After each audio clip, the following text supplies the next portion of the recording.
శాసనసభ బీఏసీ సమావేశంలో ప్రభుత్వం హామీలను అమలులో ఎత్తివేయడమే కాదు, శాసనసభ సమయాన్ని కూడా ఎత్తేస్తున్నారు.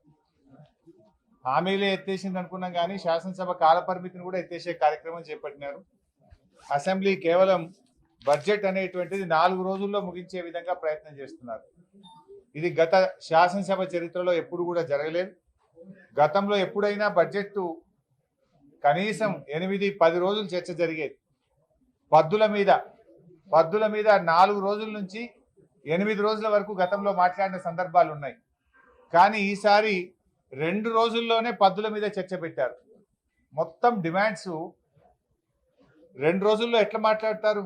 ఒక్కో రోజు 15-20 డిమాండ్లు ఒకటే రోజు మాట్లాడాలంట. దాని మీద ప్రవేశపెట్టుడు, చర్చ జరుగుడు, ప్రభుత్వం సమాధానం చెప్పుడు, దాన్ని ఆమోదించుడు. 15 డిమాండ్లు ఒక్కొక్క రోజు జరుగుతాయా? 2 రోజుల్లో మొత్తం డిమాండ్స్ మీద చర్చ జరగాలంటున్నారు. బడ్జెట్ మీద చర్చ, రిప్లై ఒకటే రోజు పూర్తి కావాలంటున్నారు. అప్రాప్రియేషన్ మీద ఒకటే రోజు ప్రవేశపెట్టడం, చర్చ జరగడం, సమాధానం చెప్పడం, పాస్ చేయడం. అంటే మొత్తంగా 4 రోజుల్లో బడ్జెట్ సమావేశాలు ముగించే ప్రయత్నం చేస్తున్నారు. అంటే కనీసం శాసనసభలో చర్చించడానికి కూడా ఈ ప్రభుత్వం సిద్ధంగా లేదు. ఇది చాలా దుర్మార్గమైనటువంటి విషయం. కేవలం గతంలో ఇదే కాంగ్రెస్ పార్టీ నాయకులు 10 రోజులైనా బడ్జెట్ సమావేశాలు, 12 రోజులైనా బడ్జెట్ సమావేశాలు, నెల పెట్టాలి, 30 రోజులు పెట్టాలని మాట్లాడింది. కానీ ఇప్పుడు 4 రోజులకు మొత్తం బడ్జెట్ చర్చను 4 రోజులకు కుదించేస్తున్నారు. ఇది అత్యంత బాధాకరం, దుర్మార్గం. అదేవిధంగా మేము బీఆర్ఎస్ పార్టీ పక్షాన కనీసం 15 రోజులు బడ్జెట్ సమావేశాలు జరపాలని చెప్పి బీఏసీలో మేము డిమాండ్ చేయడం జరిగింది. అంతేకాకుండా మేము ప్రధానమైనటువంటి అంశాలు ఒక 9 అంశాలు ప్రభుత్వం ముందు మేము బీఏసీ సమావేశంలో పెట్టాం, స్పీకర్ గారి ముందు పెట్టాం. ముఖ్యంగా రేపు ఈ రాష్ట్రంలో రాష్ట్ర ప్రభుత్వం నిరుద్యోగ యువతీ యువకులకు చేసిన అన్యాయం, నిరుద్యోగుల పోరాటాన్ని అణిచివేస్తున్న తీరు, నిరుద్యోగుల మీద అక్రమంగా పెడుతున్న కేసులు, నిరుద్యోగ యువతీ యువకులను హాస్టళ్లలో చొరబడి వాళ్ళను కొడుతున్నటువంటి తీరు, అశోక్ నగర్ సెంట్రల్ లైబ్రరీలో దాడి చేసిన తీరు, ఈ యొక్క మొత్తం నిరుద్యోగ సమస్యలు, అదేవిధంగా జాబ్ క్యాలెండరు, గ్రూప్ 2, గ్రూప్ 3 ఉద్యోగాలకు పోస్టుల సంఖ్య పెంచడము, దీని మీద రేపు చర్చ పెట్టాలని చెప్పి బీఆర్ఎస్ పార్టీ తరఫున స్పీకర్ గారి ముందు ప్రతిపాదన పెట్టాం. రేపు నిరుద్యోగుల ఎజెండాను తప్పకుండా చేపట్టాలని, దీన్ని మీద చర్చ జరపాలని, ఈ రాష్ట్రంలో లక్షలాది మంది నిరుద్యోగ యువతీ యువకులను కాంగ్రెస్ పార్టీ మోసం చేసింది. మీరు ఆ రోజు వాళ్ళకు పంచరంగుల ప్రచారం చేసిండ్రు, కలలు చూపించిండ్రు, జాబ్ క్యాలెండర్ ఇస్తామని, 2 లక్షల ఉద్యోగాలు ఇస్తామని ఫుల్ పేజ్ అడ్వర్టైజ్మెంట్లు ఇచ్చి ఇవాళ వాళ్ళను రోడ్ల మీదకి తెచ్చినారు. వాళ్ళ మీద అక్రమ కేసులు పెడుతున్నారు. దాని మీద రేపు చర్చ జరగాలని చెప్పి బీఆర్ఎస్ పార్టీ పక్షాన బీఏసీలో చెప్పడం జరిగింది. సో వాళ్ళు పెడతారని ఆశిస్తున్నాం. కానీ ఏ విషయం స్పీకర్ గారు ఇవాళ నిర్ణయం తీసుకొని సాయంత్రం కల్లా రేపు ఏ అంశాన్ని చేపడతామనేది చెప్తామని చెప్పారు.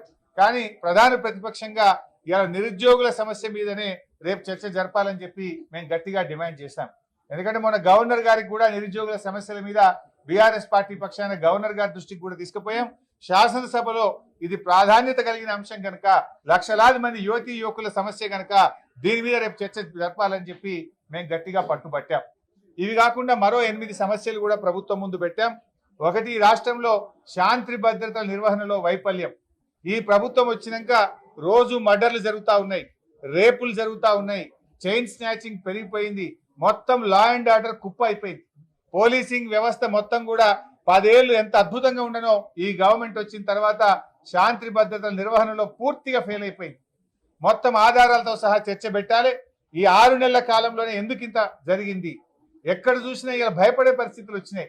అందువల్ల దాని మీద చర్చ జరగాలని కూడా చెప్పాం. అదేవిధంగా చేనేత కార్మికుల ఆత్మహత్యలు, ప్రభుత్వం యొక్క నిర్లక్ష్య వైఖరి, చేనేత కార్మికుల విషయంలో చేనేత రంగాన్ని కాపాడడంలో ఈ ప్రభుత్వ నిర్లక్ష్య వైఖరి మీద చర్చ జరగాలని కూడా అడిగాం. అదేవిధంగా ఆ రోజు 6 గ్యారంటీలు 100 రోజుల్లో అమలు చేస్తామని బాండ్ పేపర్లు పంచారు. మొదటి శాసనసభలో చట్టబద్ధత తెస్తామని చెప్పారు. ఏమైంది మీ బాండ్ పేపరు, ఏమైంది మీ 6 గ్యారంటీలు? శాసనసభలో మీ చట్టబద్ధత ఏమైందో దాని మీద చర్చ పెట్టాలి, శాసనసభలో మాట్లాడదామని చెప్పి బీఆర్ఎస్ పార్టీ తరఫున ప్రతిపాదన పెట్టాం. అదేవిధంగా రైతు రుణమాఫీలో ఆంక్షలు పెట్టారు. ఇలా రైతులందరూ కూడా చాలా పరేషాన్ అవుతున్నారు. లక్ష లోపు రుణం ఉన్న ఇవాళ చాలా మందికి ఇవాళ రుణమాఫీ జరగలేదు. ఇవాళ ఉదయమే ఒకరు చెప్పారు డిసెంబర్ 9వ తేదీ వరకే ఉంటది, 9 తారీఖు నుంచి ఇవాళ వరకు ఉన్న వడ్డీ మననే కట్టుకోమంటున్నారట. డిసెంబర్ 9 నుంచి ఇవాళ జూలై నెల నడుస్తా ఉంది. ఈ 8 నెలల కాలానికి వడ్డీ మీరే కట్టుకోండి, వడ్డీ కడితేనే రుణమాఫీ అయింది అంటున్నారు. ఈ రోజు వరకు ఉన్న 2 లక్షల రుణం మాఫీ చేస్తారా, డిసెంబర్ 9కి చేస్తారా? మోసం చేసింది మీరు. మొదటి సంతకం పెట్టమన్నారు, డిసెంబర్ 9 నాడే రుణమాఫీ చేస్తామని ఇవాళ వడ్డీలు కట్టుకోమని బ్యాంకులలో రైతుల ముక్కుబిండి వసూలు చేస్తున్నారు. రేషన్ కార్డులో పేరు లేదని రుణమాఫీ ఆగింది, ఇంట్లో ఒకరికి ఉద్యోగం ఉందని రుణమాఫీ ఆగింది. రుణమాఫీ విషయంలో రాష్ట్ర రైతుల్ని కాంగ్రెస్ పార్టీ మోసం చేసింది కనుక దీని మీద చర్చ జరగాలి, రైతులకు భరోసానివ్వాలి, ఈ చర్చకు ముందుకు రావాలని చెప్పి కూడా బీఆర్ఎస్ పార్టీ కోరడం జరిగింది. అదేవిధంగా అన్ని పంటలకు బోనస్ ఇస్తామన్నారు, ఇప్పుడు ఓన్లీ సన్నవడ్లకే అంటున్నారు, మిగతా పంటల గురించి మాట్లాడతలేరు. ఈ పంటలకు బోనస్ విషయంలో, రైతు భరోసా విషయంలో చర్చ జరపాలని బీఆర్ఎస్ పార్టీ మా బీఏసీలో మేము కోరడం జరిగింది. అదేవిధంగా పల్లె ప్రగతి, పట్టణ ప్రగతిని అటకెక్కిచ్చారు. గ్రామ పంచాయతీలకు, మున్సిపాలిటీలకు నిధులు ఇస్తలేరు. మొత్తం పారిశుధ్య నిర్వహణ ఎక్కడికక్కడ నిలిచిపోయింది. గ్రామాల్లో diarrhoea, malaria, dengue, viral fevers తో ప్రజలందరూ ఇబ్బంది పడుతున్నారు. హైదరాబాద్ లో ప్రతి 3 ఇంట్లకు ఒక ఇంట్లో జ్వరంతో బాధపడుతున్నారు. ప్రజలు కష్టాల్లో ఉన్నారు. ఇవాళ మొత్తం ఈ ప్రభుత్వం స్థానిక సంస్థల్ని నిర్వీర్యం చేసింది, ₹1 విడుదల చేస్తలేరు కనుక ఈ స్థానిక సంస్థలకు ఇవ్వాల్సిన నిధుల మీద పూర్తి స్థాయి చర్చ జరగాలి. స్థానిక సంస్థలు, మున్సిపాలిటీలు, గ్రామ పంచాయతీల్లో ప్రజా ఆరోగ్యం దెబ్బతింటుంది, దాని మీద మాట్లాడడానికి కూడా మేము కోరడం జరిగింది. ఇదే కాకుండా ఫీజు రియంబర్స్మెంట్, కాలేజీ పిల్లలకి ఇచ్చే ఫీజు రియంబర్స్మెంట్ ఈ గవర్నమెంట్ వచ్చిన 8 నెలల్లో ₹1 ఇయ్యలే. ఇలా పిల్లలు రోడ్డు మీద పడతా ఉన్నారు. పిల్లలకు ఇలా సర్టిఫికెట్లు ఇస్తలేరు కాలేజీలోళ్ళు. 8 నెలల్లో ₹1 ఫీజు రియంబర్స్మెంట్ ఇవ్వకుండా మరి ఇవాళ విద్యార్థులను ఈ ప్రభుత్వం మోసం చేస్తా ఉంది, ఇబ్బంది పెడతా ఉంది కనుక ఫీజు రియంబర్స్మెంట్ మీద కూడా డిస్కస్ చేయాలని చెప్పాం. ఇక 9వ అంశానికి వస్తే, మరి గత ప్రభుత్వం మంజూరు చేసిన పనులన్నీ అర్ధాంతరంగా ఆపేశారు. ఆ పనులను కొనసాగించాలి, పెండింగ్ బిల్లులు విడుదల చేయాలి, అసంపూర్తిగా ఉన్న మన ఊరు మన బడి పనులు కానీ వివిధ కార్యక్రమాలన్నీ కూడా మధ్యలో ఆపుతా ఉన్నారు.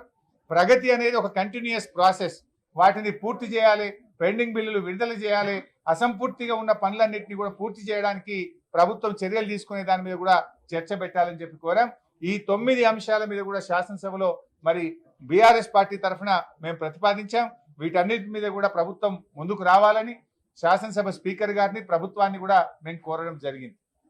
ఇకపోతే కేంద్ర ప్రభుత్వం ఇవాళ బడ్జెట్ ప్రవేశపెట్టారు. ఇవాళ కేంద్ర బడ్జెట్ లో చూస్తే నిజంగా బాధ కలుగుతా ఉంది. తెలంగాణ అనే పదమే ఉచ్చరించలేదు. ఆంధ్రప్రదేశ్ పేరు చాలాసార్లు ఉచ్చరించారు. సరే ఇవ్వండి, ఆంధ్రప్రదేశ్కి ఎందుకు ఇచ్చారని నేను అనను. ఆంధ్రప్రదేశ్లో పోలవరం త్వరితగా పూర్తి చేస్తామన్నారు, క్యాపిటల్కు డబ్బులు ఇస్తామన్నారు, వెనుకబడిన జిల్లాలకు డబ్బులు ఇస్తామన్నారు, ప్రత్యేకంగా అనేక సార్లు ప్రకటించారు, సంతోషం. కానీ తెలంగాణ విషయం ఏమైంది?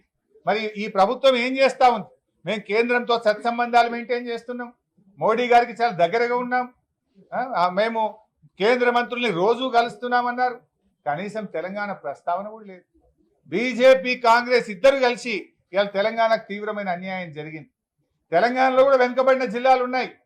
రాష్ట్ర విభజన చట్టంలో తెలంగాణలోని 9 జిల్లాలు వెనుకబడిన జిల్లాలు ఉన్నాయి. మరి ఈరోజు రాయలసీమ, మీరు కొంత ఆంధ్రాలో వెనుకబడిన జిల్లాల గురించి కేంద్ర బడ్జెట్లో మాట్లాడారు.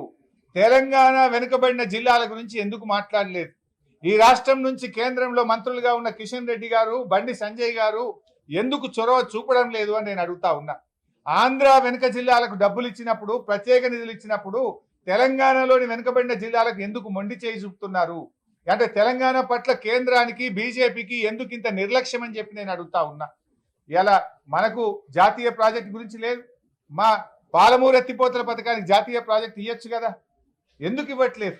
ఆంధ్రాకి ఇచ్చినప్పుడు మాకు కూడా ఒక జాతీయ ప్రాజెక్ట్ ఇవ్వాలి కదా. బయ్యారం ఉక్కు ఫ్యాక్టరీ గురించి ప్రస్తావన లేదు, వరంగల్ కోచ్ ఫ్యాక్టరీ గురించి ప్రస్తావన లేదు.